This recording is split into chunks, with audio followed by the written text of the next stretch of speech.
to shi yasa kaga ake ruɗa mata, ake ruɗa masu neman fatawa.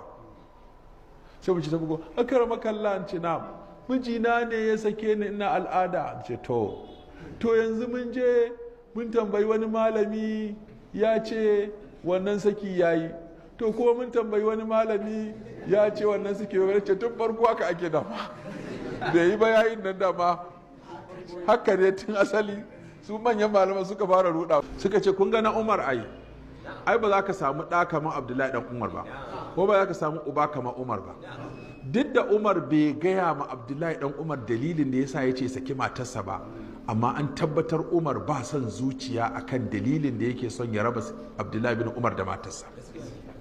Shi yasa ma da ya zo ya gaya Annabi sallallahu alaihi wasallam yace ka bi shi, ya san Umar ba zai ce ka saki mace babu dalili ba. Shi yasa dan Umar din da farko ya ki, har sai da Annabi sallallahu alaihi wasallam ya sa baki, yazo ce ya Rasulullah babana ya kawo karar baban wajen Annabi sallallahu alaihi wasallam ya ce sai na saki matata. Annabi sallallahu alaihi wasallam ya ce sauta. Kaga yanzu magana ta wuce ta Umar, sauta. Sai ya tafi da sauri ya ce baiwa Allah na sake ki, ashe al'ada take. Shi kuma Umar ya ce ya baka jira ta gama al'ada ba, ai ba a saki mace tana al'ada. Sai ya zo ya samu Annabi sallallahu alaihi wasallam ya Rasulullah yaron nan ya saki matan nan, yanzu mai tambaya ta biyan ko ba shi Abdullahi dan Umar din bane, Umar din ne da kansa ya zo, an sake ta tana al'ada. Sai ce murhu fal yuraji'a, je ka ce mai da ita. Shi kuma aka aika Umar din da sako zuwa ga dan Umar din, je ka gaya masa ya dawo da ita.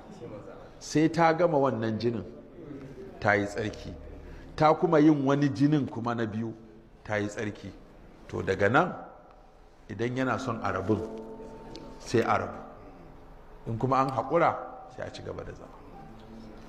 Kaga ba ma wannan jinin da aka sake ta a cikin za ta gama ba, sai ta kuma yin wani a gaba. Suka ce abin da ya sa in aka sake mace tana jini an zalunce ta, zaluncin da aka yi mata wannan jinin baya cikin lissafi. Maimakon ta jini 3 an mai da shi 4, tunda wannan ba za a sa shi a lissafi ba, sai wannan ya ƙare ta yi wani ta yi wani ta yi wani, ka tsawaita mata idda bi gairi dalilin. Kuma Allah ce wa ahsul idda wattaqullaha rabbakum, ku kiyaye idda, kar ku sake su a lokacin da suke cikin jini, in kuka haka kun zalunce su. Haka haramun ne mutum ya saki matarsa tana cikin jinin al'ada, in kuma ya yi, in ba na ƙarshe ba ne, sai an tilasta shi ya dawo da ita. Don an tilasta shi ya dawo da ita, to a nan ne ko matsala ta biyu ta taso, shin sakin da aka yi cikin jinin al'ada ya yi ko bai yi ba.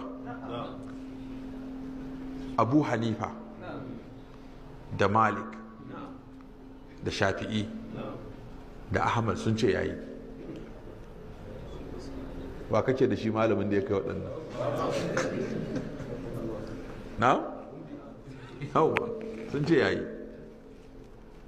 Sai aka ce to ya aka san yayi ko bai ba.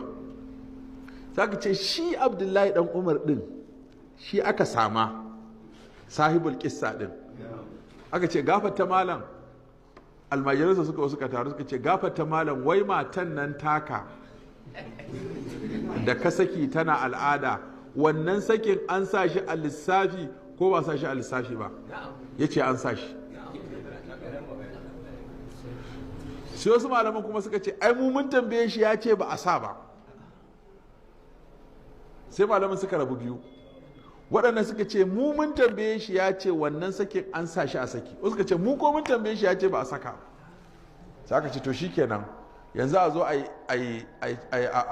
a tantance malaman da suka rawaito cewa an lissafa sakin a ciki suwaye, tunda da yana nan da sai a je sake ware matsalar.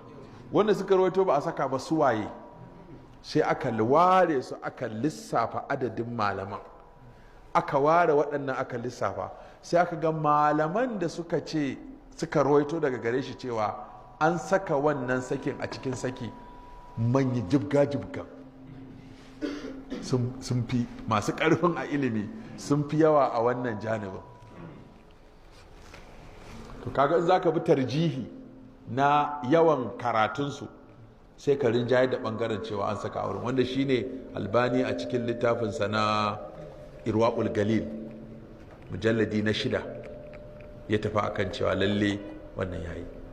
Amma duk da haka Sheikh Ibn Baz da Sheikh Usaimin sun tafi akan cewa wannan sakin, duk da mazhabarsu ta Imam Ahmad bin Hanbal suke yi, amma su ma suka baro mazhabar suka fito daga ciki suka ce su gaskiya wannan sakin haramun ne yin sa kuma an yi bai ba.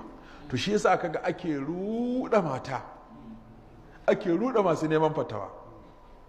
Sai mu ci ta bugo akara makalla an ce na mijina ne ya sake ni ina al'ada, an ce to yanzu mun je mun tambayi wani malami ya ce wannan saki yayi, to kuma mun tambayi wani malami ya ce wannan saki yayi, ce tun farko haka ake dama bai yi ba yayin nan dama haka ne tun asali.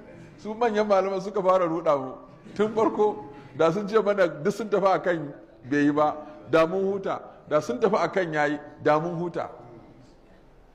Yace to yanzu waliyin mace ai su ne abin masu mai da mata, in su sun yadda sun ɗauki fatawar bai yi ba kawai bai yi ba, in sun ɗauki fatawar yayi kawai yayi.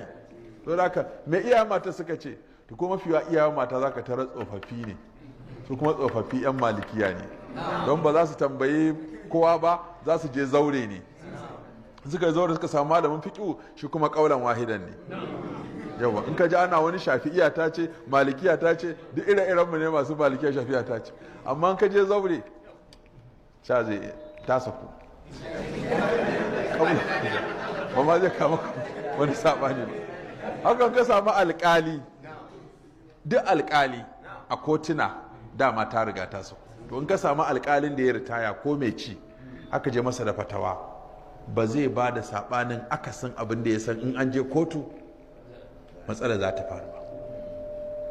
Shi da wasu suka zo da wannan matsalar da ta saki uku algarma ɗaya, sai su ji mun ki amsa musu da cewa bai yi ba, sai mu ce yayi.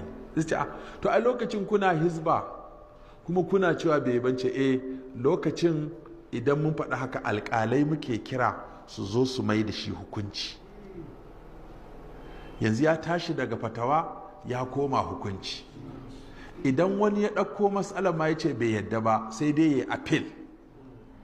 Ita fatawa za ka iya rushe ta yanzu, amma shi hukunci sai ka je kotun gaba cewa hukuncin da aka yi a baya baka gamsu da shi ba, kotu ta gaba ta rushe. Amma fatawa za ka maka ya iya maka nan take maka ce kai ba ma ka so ka tashi kai tafiyar ka. Ji ta kun ji bambanci. Yanzu kuma ba mu da lokacin da sai mun je mun nemi alkali saboda fatawarka, mu ba ayyukan mu je mu nemi alkali, mu yi rubutu, mu ba alkali ya sa hannu a kotu kaza ya yi mata stamfi cewa ya karbi, saboda hukumul hakim yarfa'ul khilaf.